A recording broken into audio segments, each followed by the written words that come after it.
Hello candidates, आइए मेरे topic को आगे बढ़ाते हैं। आज हम वेक्टर्स की बात करेंगे क्योंकि आपका चैप्टर समाप्त हो चुका है। हाँ, थोड़ी सी बात बतानी थी, वियोजन की मात्रा हमने आपको नहीं बताई है।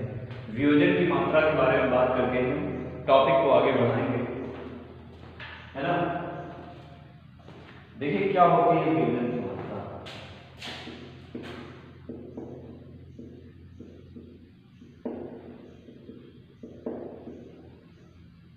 समझिए, समझ में आएगा। वियोजन की मात्रा क्या होती है कि अगर हम एक यौगिक को लेते हैं, जैसे सपोज हमने KCl को ले लिया, है ना। KCl को ले लिया जब हमने, तो KCl की जब रासायनिक अभिक्रिया, भाई विलयन का मतलब रासायनिक अभिक्रिया से संबंध है, तो विलयन जब हम इसका विलयन लेते हैं तो रासायनिक अभिक्रिया में इसका वियोजन तो होगा ही। वियोजन मतलब ये अपने अवयव परमाणुओं में क्या हो जाएगा, टूट जाएगा। टूटेगा तो बनेगा K प्लस और Cl माइनस। एक ही एग्जांपल है आपको बेटा MgCl2 का, ये भी तो टूटेगा, और जब ये टूटेगा तो बनेगा Mg प्लस 2Cl माइनस। क्यों? क्योंकि यहाँ पर कितने Cl हैं, 2। ध्यान दीजिए, यहाँ पर KCl के हमने कितने मोल लिए, 1 मोल लिए। अलग अलग गणनाएं करते हैं ना, एक गणना करेंगे किसमें, मोल में, और एक गणना किसमें करेंगे, कण में। जब हम KCl के 1 मोल लेते हैं तो K प्लस K, देखिए आयन के 1 मोल और इसके भी कितने मोल, 1 मोल। कहां से हमको पता चला कि 1 मोल है? इसके पहले देखिए कितनी संख्या लिखी हुई है, कुछ नहीं लिखा हुआ, कुछ नहीं लिखा होता तो कितने मोल लिखे होते हैं, 1 मोल। अगर यहाँ पे 2 लिखा होता तो कितने मोल, 2 मोल। बात में आई, तो इसके भी 1 मोल। अगर कण की बात करें तो KCl का हमने कितना लिया, 1 कण। तो जब 1 कण लिया तो इस यहाँ पर लिया, K प्लस का कितना कण बना, 1 कण, Cl माइनस का कितना कण बना, 1 कण। ठीक है, अभी आगे कोई बात नहीं होगी, यहाँ पे इसकी बात करेंगे। इसमें भी कैसे कैसे तुलना करेंगे, मोल पर और कण पर।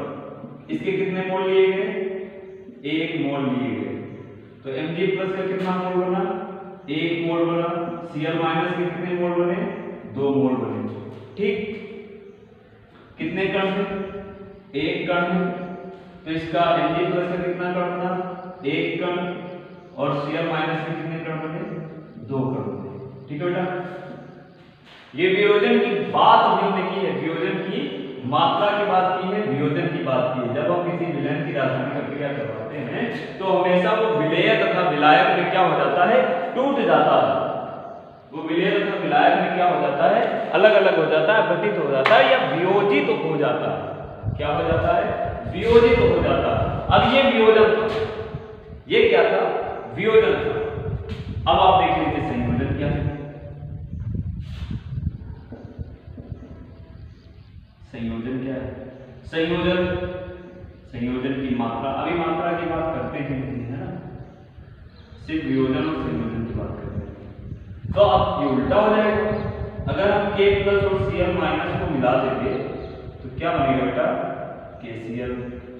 कितने मोल, 1 मोल। कितने मोल, 1 मोल, और कितने मोल बने इसके, 2 मोल। जब मिलते हैं तो कितने मोल बनते हैं, 1 मोल बनते हैं। ठीक है, या एक कण एक कण इसका, एक कण इसका मिलकर कितने, इसके 1 कण ही बना पाते हैं। फिर Mg प्लस प्लस, ये यहाँ पे देखिए 2 होगा, Mg प्लस प्लस होंगे, Mg प्लस Cl माइनस, वो भी कितने, 2। तो क्या बनाएगा, MgCl2। ये कितने मोल है, 1 मोल है। ये कितने मोल है, 1 मोल है, तो इसके कितने मोल बने, 1 मोल ही बने। ये चीज समझ में आई, इतनी बात समझ में आई कि नहीं आई, आगे। अब आइए वियोजन की बात कर लेते हैं। वियोजन की मात्रा को हम लोग लिखते हैं I से, और इसका सूत्र होता है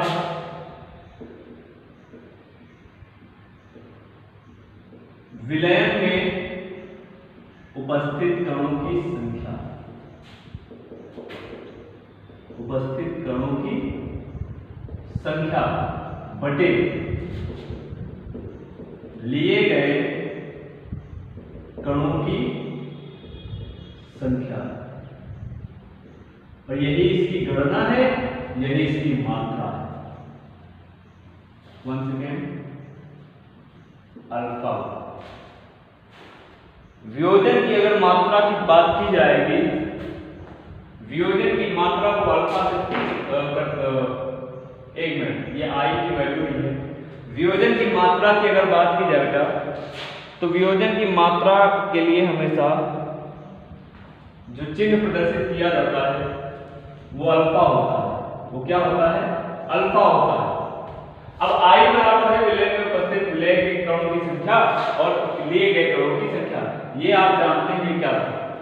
ये अणुभार, वियोजित अणुभार है। अब वियोजन की मात्रा का जो फार्मूला है, वियोजन की मात्रा के लिए आपको क्या करना है? वियोजन की मात्रा के लिए आपको बेटा बस यही फार्मूला फिर से छोटे एक बार अलग बुक में लिख लेना है, और वो क्या होगा कि विलय में उपस्थित मोलों की संख्या बटे लिए गए मोलों की संख्या। बात खत्म। अब यहाँ पे विलयन रासायनिक अभिक्रिया को प्रदर्शित करता है। अगर आप लिखना चाहें तो हो जाएगा अल्फा बराबर विलयन में उपस्थित, एक काम करते हैं, ये नोट कर लीजिए, इसको हम हटा देते हैं, है ना, यही हटा देते हैं। वियोजन की मात्रा अल्फा, बाकी आपको नोट्स में लिखा हुआ वही आपको लिखना है। अल्फा बराबर विलयन में वियोजित या उपस्थित मोलों की संख्या बटे लिए गए मोलों की संख्या। अर्थात अगर आप कहना चाहें, देखना चाहें तो देख सकते हैं कि विलयन में वियोजित मोलों की संख्या कितनी है। तो यहाँ पे एक मोल इसके और एक मोल इसके, तो आप लिखेंगे भाई ये अल्फा और ये अल्फा प्लस एन, वही तो है अल्फा माइनस एन। एक मिनट, ये अल्फा है ना और ये एन माइनस अल्फा हो जाएगा। इस तरह से जोड़े जाते हैं, है ना। तो आप देखिए एक मोल यहाँ पे, इसको देखते हैं ताकि समझ में आए। Mg के कितने मोल? एक मोल प्लस Cl के कितने मोल? दो मोल बटे हमने कितने मोल लिए थे तब जाके ये 3 मोल टूटे हैं। एक मोल लिए थे, टोटल क्या है 3 बटे 1 मतलब 3। वियोजन की मात्रा कितनी आई? 3। वो तो हम ऐसे भी निकाल सकते थे, 2 1 3 बात, ठीक है। लेकिन वो तब हम निकालेंगे जब यहाँ पे 1 मोल ही होगा। कभी कभी क्या होता है कि यहाँ पे 2 मोल लेने पड़ते हैं, जब रासायनिक समीकरण बैलेंस करनी होती है तब कभी कभी यहाँ पे 2 आ जाता है और यहाँ पे 3 लिखा होगा। उस स्थिति में हमको क्या करना है? 1 + 2 = 3 बटे 2। बात में आई? तो ये हुई ये वियोजन की मात्रा की बात है। अब इसी पर एक आधारित क्वेश्चन है, आप देख लीजिए जल्दी से, उसको नोट कर लीजिए। क्वेश्चन ये है, ये केसीएल पर आधारित क्वेश्चन है, ठीक है। क्वेश्चन ये है कि जब केसीएल की बात की जाती है तो 1 किलोग्राम, आपसे क्वेश्चन ये पूछा गया है, क्वेश्चन आपसे पूछा गया है 1 किलोग्राम जल में, 1 किलोग्राम जल में कितना केसीएल घोला जाए कि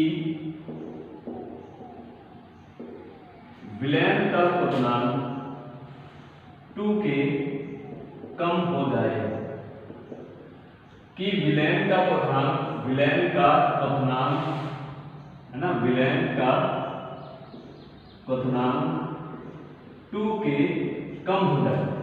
यह आपसे पूछा गया है, आपको दिया गया है जल के लिए Kf का मान दे दिया गया है, ठीक है। पिता है मेरा और तू ही रहेगा, मेरी हर गलती को तू हंस कर सहेगा। K का मान दिया गया बेटा, Kf का मान दिया गया है, Kf बराबर 1.86 mole into kilogram mole into mole inverse, sorry, है ना, केल्विन में दिया होगा, वहां मोल में नहीं दिया होगा, मोलरता केल्विन में दी जाती है, यहाँ पे केल्विन होगा भाई, ठीक है, मोल इनवर्स हो गया। अब आइए लगाना स्टार्ट करते हैं। तो आइए केसीएल की बात करते हैं। केसीएल की वही बात हो जाएगी कि अगर आप के केसीएल लेते हैं तो के प्लस और सीएल माइनस में क्या हो जाएगा, वियोजित हो जाता है। तो आप यहां से अगर आप यहां से 1 मोल विलेन में के प्लस आयन का 1 मोल सीएल, ये अगर लिखना चाहें तो लिख सकते हैं कि 2 मोल देता है। लिखना आवश्यक नहीं है वैसे, लेकिन लिख लीजिए, कोई दिक्कत नहीं। तो आप आई की वैल्यू निकाल लीजिए, वियोजित मात्रा आई अल्फा, है ना, क्या हो जाएगा, लिए गए वियोजित जो कण थे वो कितने हैं, 1 + 1, कितने लिए गए थे, 1 लिए गए थे, कितना हो जाएगा, 2/1 = 2। ये आई की वैल्यू है।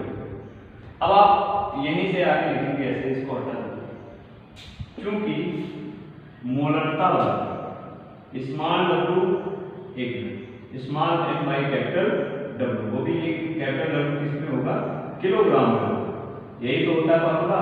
फिर से आप देख लीजिए कि ये जो आपका स्मॉल m है ये मोलरता है, ठीक है, विलेन की, और जो स्मॉल n है मोलों की संख्या है, कैपिटल W आपके विलायक का द्रव्यमान है वो भी किलोग्राम में।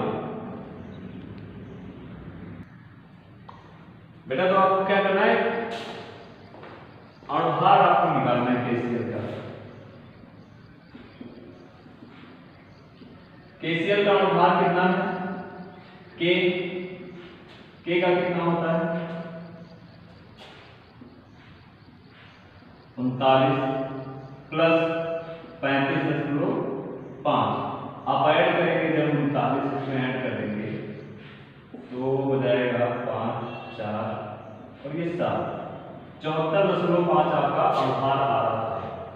तो आप मोलरता यहाँ से निकाल लेंगे। मोलरता में फार्मूला रख लीजिए, ये स्मॉल w हो जाएगा, small w by capital M होता है, कैपिटल M की वैल्यू आपने निकाल ली है, मिले अणुभार निकाल लिया है आपने 74.5 बटे कैपिटल W 1 किलोग्राम, क्योंकि यहाँ पे दे दिया गया है आपको क्वेश्चन में 1 किलोग्राम मिलाया है, तो 1 किलोग्राम। तो आपका जो स्मॉल m की वैल्यू आ रही है वो आएगी स्मॉल w बटे 74.5। फार्मूला अब फिर से आप देखिए आता, आपके पास एक फार्मूला लिखा हुआ है, delta TF = I KF × n। वियोजित मात्रा n रखी जाए, I रखी जाए, अल्फा रखी, ठीक है। अब इन सब में देखिए इसकी वैल्यू दे दी गई है 2k, ये देखिए इसकी वैल्यू दे दी गई है 2k, I की वैल्यू भी आप लोगों ने निकाली है कितनी, 2, KF की वैल्यू दे रखी है 1.86, m की वैल्यू आपने निकाल ली, आपको W ही तो ज्ञात करना है कि कितना HCl घोला जाएगा, है ना। तो आप की वैल्यू, TF की वैल्यू आपने कितनी दी गई है आपको, 2k = k हटाने की मात्रा, I का मान आपने रखा है कितना, निकाला है 2 गुणे KF की वैल्यू 1.86 इनटू मतलब गुणे m की वैल्यू आप लोगों ने निकाल ली है, स्मॉल w बटे 74.5। अब आपको यहां से किसकी वैल्यू निकालनी है, w की, तो बाकी सब इस पक्ष में आ जाएगा। तो w बराबर हो जाएगा 2 गुणे 74.5 बटे 2 गुणे 1.86, 2 से 2 क्या हो जाएगा, कैंसिल हो जाएगा, दशमलव हटा देंगे। अब यहाँ पे 2 दशमलव के बाद 2 सकते हैं, तो यहाँ पर एक 0 बढ़ जाएगा, ठीक है। अब आपको क्या करना है, 74/50 का 186 से भाग दे देना है, और जो भी आंसर आएगा वो आपका फाइनल आंसर होगा। आप लिख देंगे कि अतः 1 किलोग्राम जल में इतने ग्राम, मतलब 74/50/186, ये आपको करना कैलकुलेशन, हम नहीं करेंगे, आपको करना है। जितना आएगा आंसर आपको कमेंट में बताना है, ठीक है।